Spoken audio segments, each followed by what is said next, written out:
Habib says, how and during which time did shirk start in the beginning?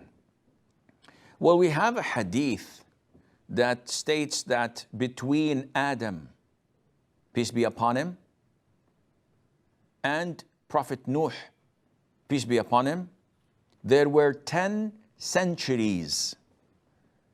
And centuries can refer to 100 years, but it also can, which is most likely, refer to a generation.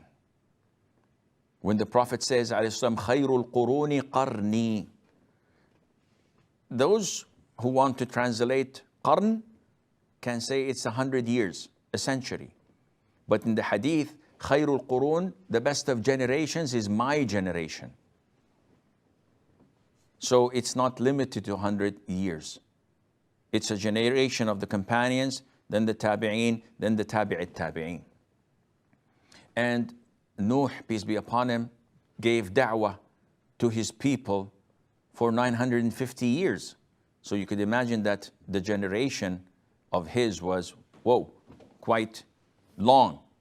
So there were 10 generations between Adam and Nuh. All of them were on Tawheed, on Islam. But the people of Nuh came up with the concept of shirk. As Ibn Abbas, may Allah be pleased with him, and his father said that there were 5 righteous men whom were considered to be among the elite of their people.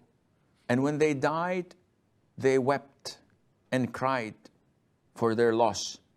So Shaitan, the devil, came to them and said, why don't you build statues on their graves, so that whenever you see these statues, you remember how righteous they were, and you would increase in doing ibadah and worshiping Allah. So they liked the idea, and they did so.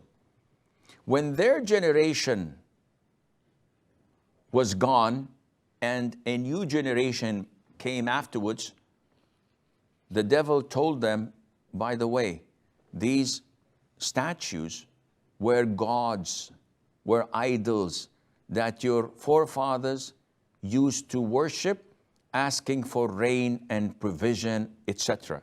So this generation started worshiping them. So this is when shirk started, and Allah Azza wa Jal knows best.